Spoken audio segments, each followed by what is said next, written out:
Exchange control.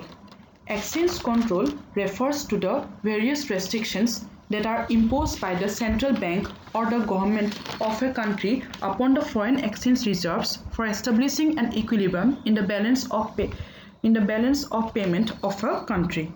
বিনিময় নিয়ন্ত্ৰণ বুলিলে প্ৰচলিত বিনিময় হাৰৰ ওপৰত চৰকাৰে যি নিয়ন্ত্ৰণমূলক ব্যৱস্থা গ্ৰহণ কৰে তাকে বুজায়। আৰু ইয়াৰ দুটা পদ্ধতি আছে, প্ৰত্যক্ষ পদ্ধতি আৰু পৰোক্ষ পদ্ধতিৰ সহায়ত বিনিময় নিয়ন্ত্ৰণ কৰিব পাৰি। Direct methods. Direct methods includes fixed exchange rate. Fixing the exchange rate. The government or the central bank of a country may intervene the foreign exchange market through exchange pegging. Exchange pegging refers to the act of fixing the exchange value of the currency to some chosen rate. এই পদ্ধতিৰ যোগেদি চৰকাৰে বৈদেশিক মুদ্ৰাৰ যোগান আৰু চাহিদাৰ ওপৰত নিয়ন্ত্ৰণ কৰিব পাৰে। চৰকাৰে বিনিময় হাৰটো উদ্দেশ্যমূলকভাৱে উৰ্ধিত বা নিম্ন নিৰ্ধাৰণ কৰিব পাৰে। Rationing of the foreign exchange, বৈদেশিক মুদ্ৰাৰ ৰেচনিং ব্যৱস্থা। এই পদ্ধতি অনুসৰি এখন দেশৰ নাগৰিকসকলে ৰপ্তানি অথবা আন ব্যৱস্থাৰ পৰা যিখিনি বৈদেশিক মুদ্ৰা উপাৰ্জন কৰে সেই মুদ্ৰাখিনি তেওঁলোকে কেন্দ্ৰীয় বেংকত জমা দিব লাগে। এটা নিৰ্দিষ্ট হাৰত দেশীয় মুদ্ৰা তেওঁলোকে সংগ্ৰহ কৰিব পাৰিব আৰু সেই হাৰটো কেন্দ্ৰীয় বেংকে নিৰ্ধাৰণ কৰে। Rationing of the foreign exchange rate মানে কি? All foreign exchange earnings that are earned by the exporters are to be surrendered to the central bank of a country at a fixed exchange rate which is determined by that central bank of a country.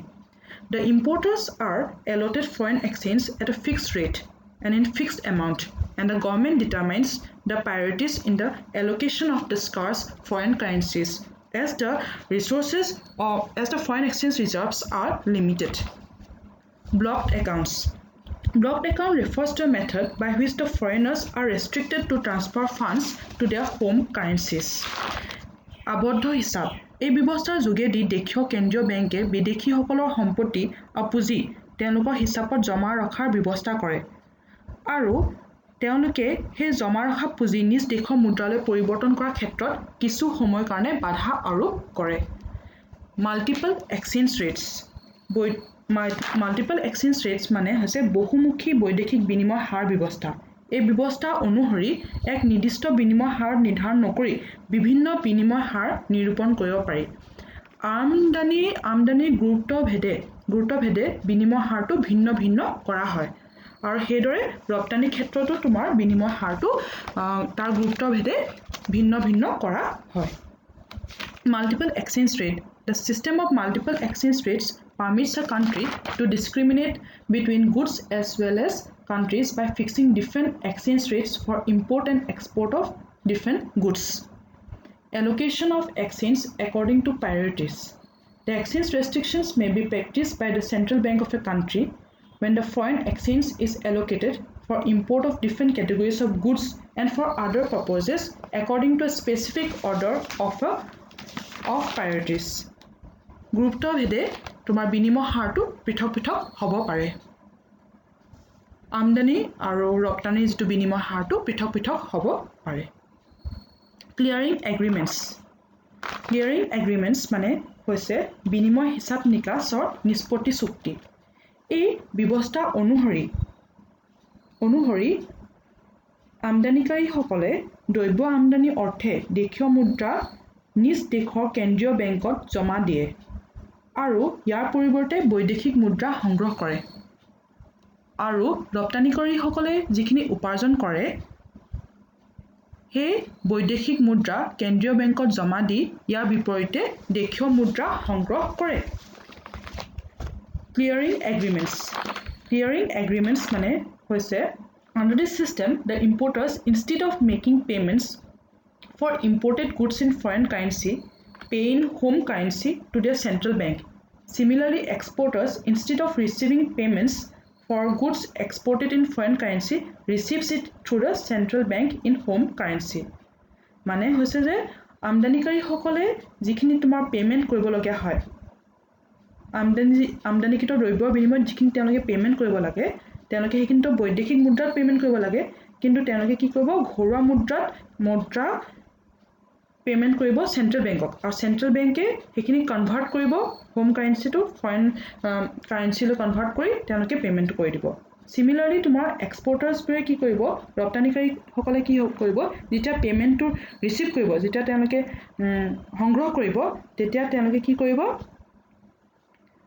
Receive seat through the তেওঁলোকে central কেন্দ্ৰীয় বেংকৰ যোগেহে তেওঁলোকে হে foreign কাৰেন্সিটো বৈদেশিক মুদ্ৰাটো তেওঁলোকে সংগ্ৰহ কৰিব আৰু হে বৈদেশিক মুদ্ৰাটো কেন্দ্ৰীয় বেংকে সংগ্ৰহ কৰিব আৰু হেতু আকৌ কনভাৰ্ট কৰিব হোম কাৰেন্সিলৈ আৰু তাৰপিছত ৰপ্তানিকাৰী সকলক প্ৰদান কৰিব Next হৈছে indirect methods. Indirect methods includes export subsidies. Export subsidies refers to the financial assistance to the industries in order to increase the exportable goods, in order to increase exports. As a consequence, the demand for home currency in the foreign exchange market increases, raising the rate of home currency in terms of foreign currencies. Export subsidies. মানে হৈছে তোমাৰ ৰপ্তানি বৃদ্ধি অৰ্থে বিভিন্ন ব্যৱস্থা চৰকাৰে ল'ব পাৰে তাৰ ভিতৰতে হৈছে চৰকাৰে বিভিন্ন ধৰণৰ ৰপ্তানিমূলক সাহায্য প্ৰদান কৰিব পাৰে এনে ব্যৱস্থাই ৰপ্তানি পৰিমাণ বৃদ্ধি কৰি দেশখনৰ বৈদেশিক মুদ্ৰা উপাৰ্জন বৃদ্ধি কৰাৰ লগতে দেশখনৰ কাৰেন্সি বৈদেশিক চাহিদা বৃদ্ধি কৰি ইয়াৰ বহিমূল্য বৃদ্ধি কৰাত সহায় কৰে